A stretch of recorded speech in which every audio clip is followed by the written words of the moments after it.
Hello दोस्तों, नमस्कार। स्वागत है आपका एडवांस एग्रीकल्चर यूट्यूब चैनल पर।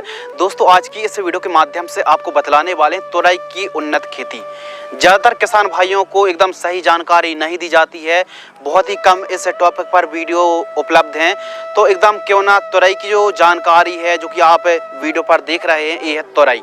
तो तुरई की खेती कैसे ग्रो की जाती है, कैसे फार्मिंग की जाती है, कितना प्रॉफिट, कैसे आप इसकी खेती कर सकते हैं, कौन सी वेराइटी लगाएं, कितना पौधा लगने वाला, सीड्स कैसे सिलेक्शन करें, खेत की तैयारी, जलवायु, मौसम, इरिगेशन, फर्टिगेशन, संपूर्ण जानकारी, चाहे लागत, लाभ, प्रॉफिट, मुनाफा के साथ साथ A to Z संपूर्ण जानकारी शेयर करने वाले हैं। तो चलिए शुरू करते हैं। सबसे पहले दोस्तों बात करते हैं टाइमिंग यानी अनुकूल समय।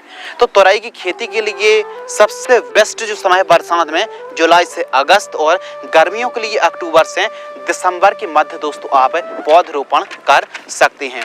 इसके अलावा खेत की तैयारी के ऊपर बात करें तो खेत की तैयारी नॉर्मल तरीके से आप खेत की तैयारी कर सकते हैं। 1 से 2 बार कल्टीवेटर, दकफेड़, तोताल से पहली और दूसरी प्लॉविंग कराना चाहिए, और मिट्टी को भुरभुरी कराने वाले यंत्र जैसे हैरो है, रोटावेटर से मिट्टी को ठीक तरीके से भुरभुरी करा लेना चाहिए। खेत के चारों साइड साफ सफाई होना बहुत ज़्यादा जरूरी है। यह एक जो क्रॉप है दोस्तों, बेल वर्गीय फसल है, जैसे खासकर हमारी लौकी की फसल है, गिलकी है, करेला है, खीरा ककड़ी है, तुरई। यह जो फसलें हैं, चाहे परमल की बात करें, इनकी जो जलवायु है, मौसम, climate condition, same climate condition की आवश्यकता पड़ने वाली है। अब दोस्तों बात करते हैं वैरायटी, सीड्स सिलेक्शन कि कौन सी किस्मों को हमको लगाना चाहिए, कौन सी वैरायटी को लगाना चाहिए जिनका उत्पादन काफी अच्छा हो। नंबर 1 VNR की आरती के नाम से आती है। इसके अलावा नंबर 2 महिको की पल्लवी के नाम से आती है। ननहेम्स की US 6001 के नाम से आती है। नंबर 4 नामधारी सीड्स की NS 474 और पूसा नस्दार जैसी वैरायटी को आप लगा सकते हैं। प्रति एकड़ सीड्स के ऊपर दोस्तों बात करते हैं, 1 एकड़ में 800 ग्राम से लेकर 1 किलोग्राम सीड्स की रिक्वायरमेंट पड़ने वाली है।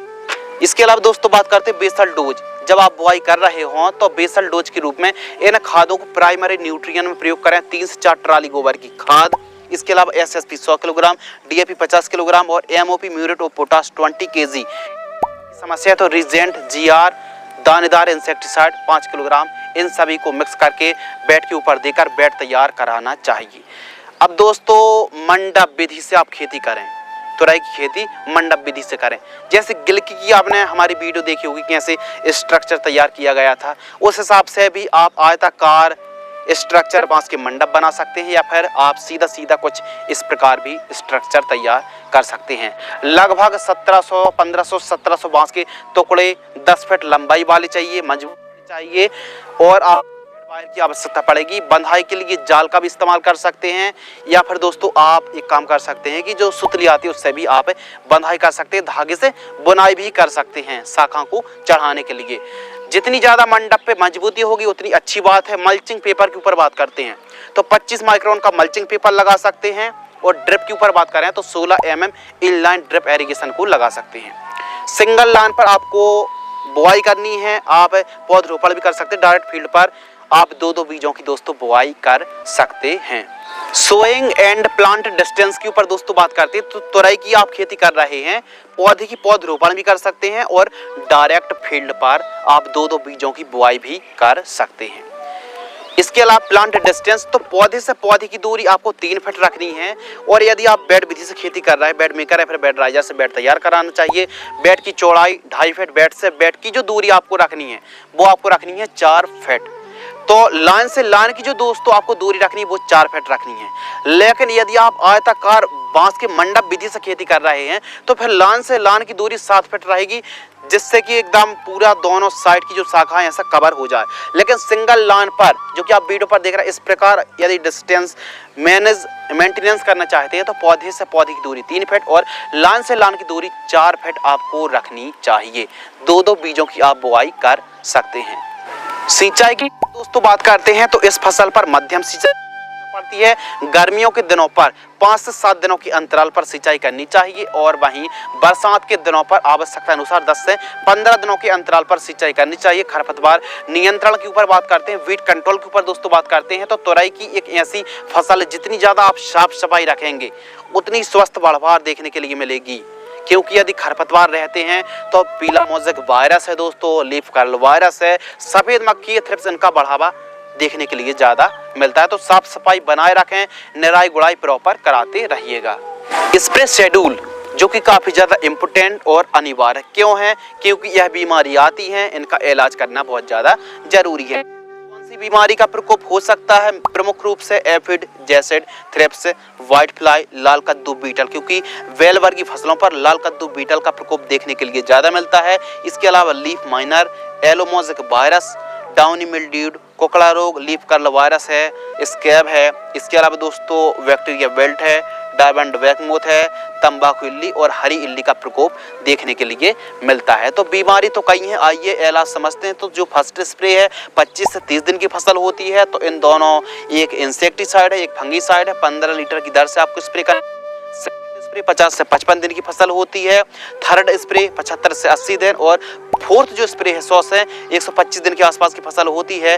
तो एक फंगीसाइड और एक इंसेक्टिसाइड, इनको जो हमने डोज बतला रहे हैं 15 लीटर की दर से आपको डोज बतला रहे हैं, इन दोनों को मिक्स करके स्प्रे आप कर सकते हैं। तो आवश्यकता अनुसार स्प्रे शेड्यूल आपको चलाना चाहिए। स्टिकी ट्रैप भी आप लगाइए, स्टिकी ट्रैप जैसे पीला ट्रैप, नीला ट्रैप लगाइए। सेकेंडरी बात दोस्तों, इसमें फल मक्खी के लिए फ्रूट फ्लाई ट्रैप आपको लगाना चाहिए फसल से 1.5 फीट ऊपर।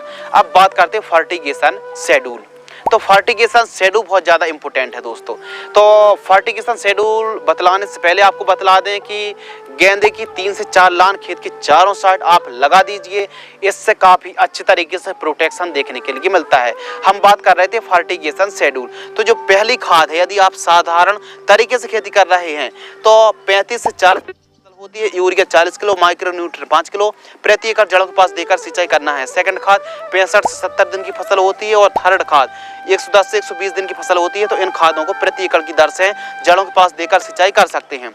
यदि आप ड्रिप से खेती कर रहे हैं तो जो फर्स्ट कॉम्बिनेशन है, इसके लिए अलग खाद है।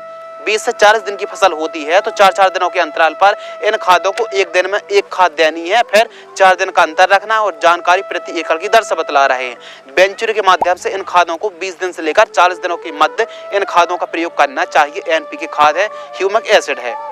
सेकंड जो कॉम्बिनेशन है 50 से 75 दिन की फसल होती है, 5-5 दिनों के अंतराल पर 3 किलोग्राम इन खादों को आवश्यकता अनुसार प्रयोग करना चाहिए प्रति एकड़ की दर से। थर्ड कॉम्बिनेशन 80 से 120 दिन की फसल होती है, 6-6 दिनों के अंतराल पर, जो कि आप डिस्प्ले पर फोटो पर खाद देख रहे हैं। एक दिन में एक खाद 4 किलोग्राम और 6-6 दिनों के अंतराल पर प्रयोग करना चाहिए। बीच बीच में माइक्रोन्यूट्रिएंट, ह्यूमिक एसिड है, बोरॉन है और सीवीड जैसी खादों का प्रयोग से बेहतरीन लाभ मिलता है। इस फसल पर कम से कम स्प्रे करने पड़े तो हम बार बार रिपीट कर रहे हैं, फ्रूट फ्लाई ट्रैप आपको जरूर लगाना है, स्टिकी ट्रैप लगाना है, स्टार्टिंग पर नीम ऑयल का स्प्रे करना है, जीवामृत का प्रयोग करें, ऑर्गेनिक तरीके से भी आप तोरई की खेती कर सकते हैं। बात करते हैं लागत। 1 एकड़ में जो लागत लगेगी 15 से 20 हजार रुपये और बाजार भाव के ऊपर बात करें तो 15 रुपये से लेकर 40 रुपये के मध्य प्रति किलोग्राम का रेट देखने के लिए मिलता है। लाइफ साइकिल के ऊपर दोस्तों बात करते हैं तो 5 महीने के आसपास यह फसल बड़े आराम से चल जाती है। उत्पादन के ऊपर बात करें तो 1 एकड़ में 160 से 180 क्विंटल प्रति एकड़ की दर से पैदावार देखने के लिए मिलती है। मुनाफा के ऊपर दोस्तों बात करते हैं, यदि हमको 15 रुपये केजी का रेट मिलता है यानी 1500 रुपये क्विंटल और 140 क्विंटल ही पैदावार मान लेते हैं तो 1500 में 140 का इंटू कर देंगे तो 2,10,000 हमारा मुनाफा आ गया।